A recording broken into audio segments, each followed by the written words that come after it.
How's it going, YouTube? And welcome back to the Comic Fix, where tonight I'm looking at a new #1 from Image Comics, The Warning.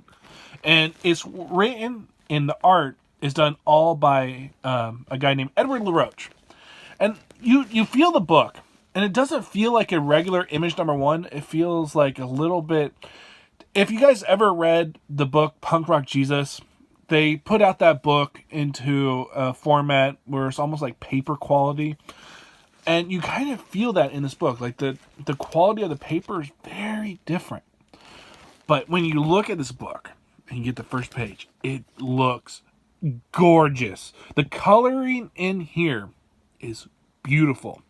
Now, most of the half of this book is of our main character and his inner dialogue of just like look at this, like this little bee. He's wondering, who were you in your past life? Were you my father? A friend? Was I good to you? And it really set a somber state for this book, where it felt like much of our main character were just hearing his inner dialogue and just seeing all this stuff around him. And I love the way that this book, with its borders, has just all black. It really works. And there are times where this, like, look at that page. Page is beautiful.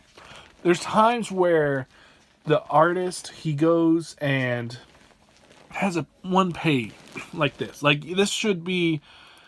There's so much empty space around. And I know that's a style choice. And I'm really curious of why. Because he's done that multiple times throughout the book. And then you have these different chapters. And in this book, I don't really know if you get to know any of the characters.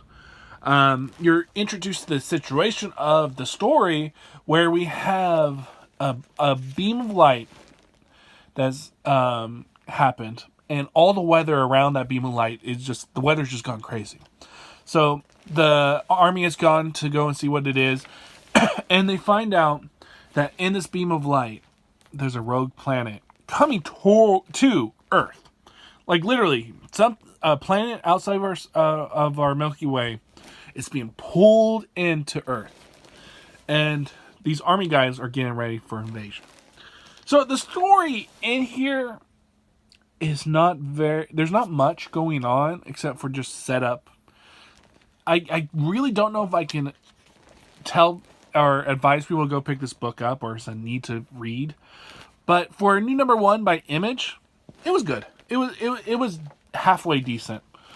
I didn't really get to know any of the characters.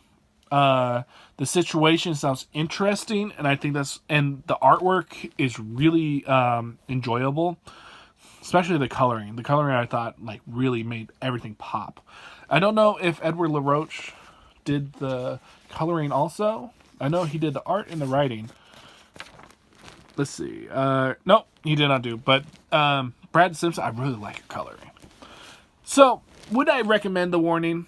I don't know. I think that this is a book that I'm definitely going to pick up issue #2.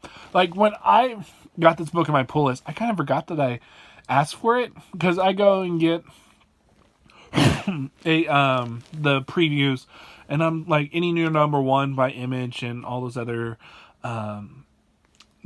distributors, I'm always like, or publishers, I'm always like, oh, I'll get this. And I did. I forgot about this book. Got in my pull list. I was like, oh, okay. But really, the book did nothing really much for me. It has beautiful artwork. Story is bland, but, you know, what are you going to do? So, my name's David Lee. If you liked what you've seen here, and you like independent comics, that's what I'm trying to do. I'm trying to shine a light on Image, Aftershock, anything that's independent, anything creator-owned. So, if you like all that, please subscribe. Remember, rate, comment, subscribe. My name is David Lee, and have you guys read this book, and what did you think about it? Let me know down below. I'll see you guys next time on The Comic Fix.